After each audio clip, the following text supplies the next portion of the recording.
Unfolded in the Pages, Episode 3, Steam. I have inside of me an iron creative will. I remember that will driving me throughout my teenage years. My brother and I were all but certain that we were destined to become famous filmmakers.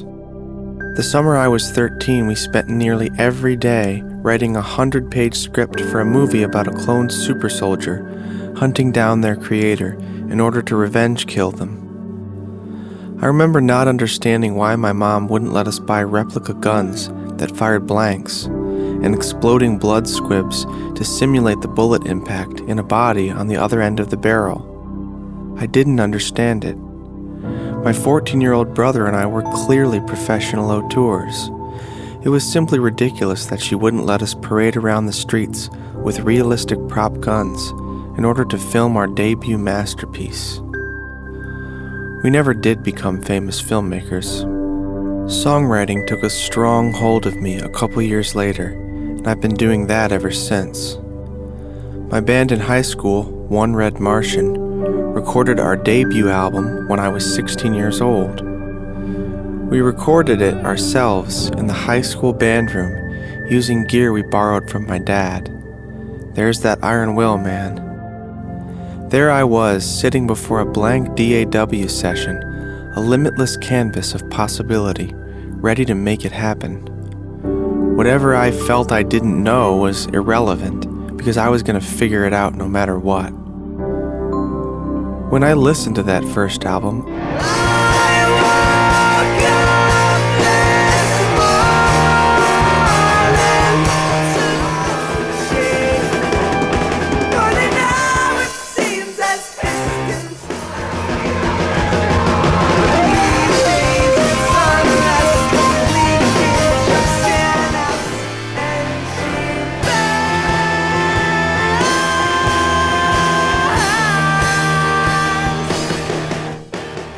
I'm bowled over by nostalgia, and maybe that colors my opinion of it, but I think it's pretty friggin' cool. It is its own thing.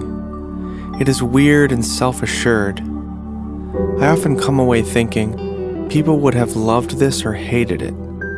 Not a lot of middle ground.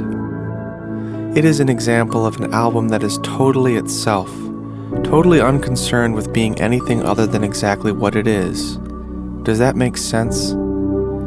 I can see from overhead the influences that crept into our music as the years went by. We moved from a very small town, where the only real culture is the culture you create, to a huge city. The feeling of certainty, the uninfluenceable instinct, the unwavering belief in the music we were making subtly started to give way to influences from beyond. Questions about marketing crept into the conversation surrounding the band. What would people like to hear? How should the band dress? Do we need more songs that sound like singles? It was, after all, 2008, and there was a huge sea change taking place regarding what was popular, what is in, what is out, what is considered cool. I didn't realize it yet, but there is always a huge sea change taking place regarding what is popular, what is in, what is out, and what is considered cool. From the time we moved out and began pursuing music professionally to the time we took a break, a span of over 10 years, the music I wrote was never without at least some degree of commercial calculation. I never returned to that feeling I hear in that first record, a reckless abandoned sound that is so naive and unpolished, yet so singular and interesting, so sure of itself. Like millions of musicians before me, the decade I spent grinding in the music industry, trying to get a leg up, trying to convince destiny of my birthright, left me very, very burnt out. There were dark nights of the soul aplenty. Very recently, it became clear to me that it was time to give up the ghost. I realized that in order to continue making art, I was going to have to redefine my relationship with it. It was time to step off the conveyor belt of endless trying and, well, give up. In the midst of this burnout, my iron creative will, my old friend, began working in me again. I understood subconsciously, implicitly, that in order to establish a healthy relationship with art again, I would have to make it really easy to create things. My iron will animated my body to build the home studio I work out of now. I made it aesthetically pleasing as well as functional. I made it a place where the tools of creation are always within arm's reach. I made it a place to heal. It took me well over a year to complete the studio, and I didn't practice or create in that time at all. I just planned and built. At the end of this process, I found myself once again sitting before a blank project in a DAW, the same limitless canvas I faced when I was 16. Once again, there was and is nothing on the line. No one is waiting for what I do. There is no pressure, no deadline, no crowd to appeal to, no curation of image to leverage against the popular tastes of the minute, no potential record deal meteor ride, no hungry dream to feed, no reason to create anything at all, no reason not to, and no time to waste. So here I am. I am leaving the ground and pulling away. I am flying backwards, shedding light and focus on the compartments dotting the landscape below. My music, my career, my, me.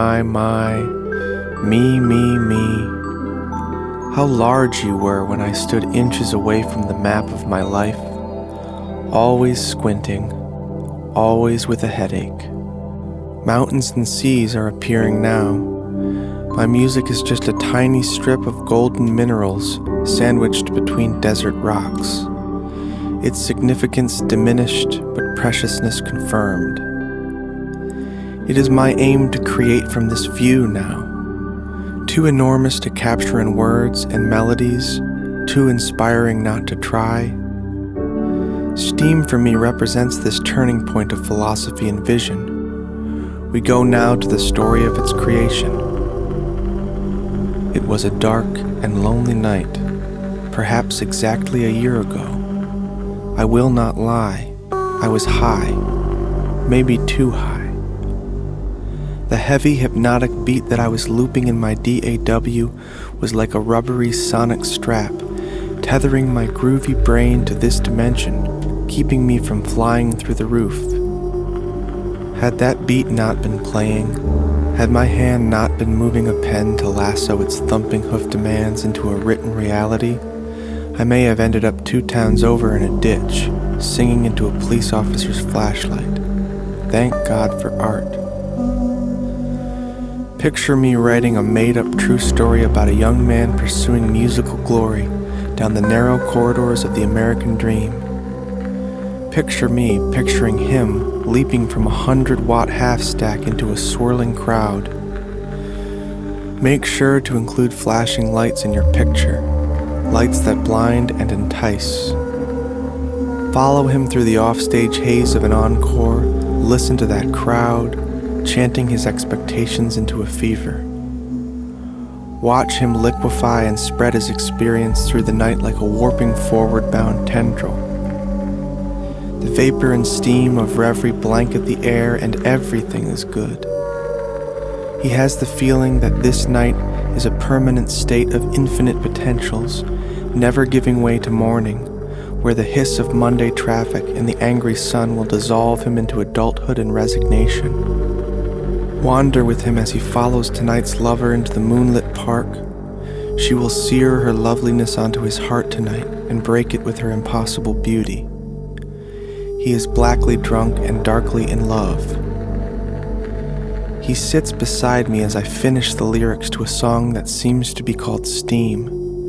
The finished lyrics are cryptic and unclear, and it is fun to sing them. We sing them together for a while.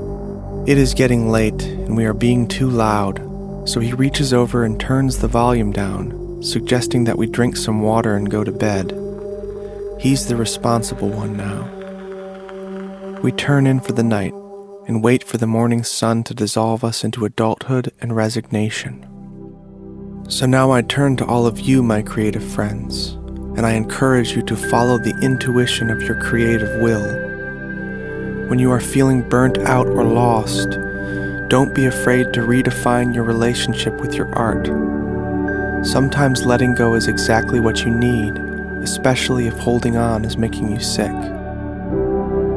Oftentimes, the constructs, the plans, the identities we build to serve our worldly artistic goals are only mental and spiritual roadblocks to our artistic development. We must give up so much to create from a pure place. Only by letting go, by letting life live us, can we expect to get even a glimpse of the truth we seek to express in our works. It is easy to be a young artist and pay lip service to this truth in order to appear noble and wise, all the while jockeying for clout and position in mankind's bright and shiny ego game. How funny to grow older and actually have to make good on these words. Yes, very funny. I am not laughing quite yet, but in time, I plan to be rolling on the floor giggling. And when I am done, I plan to write another song for you.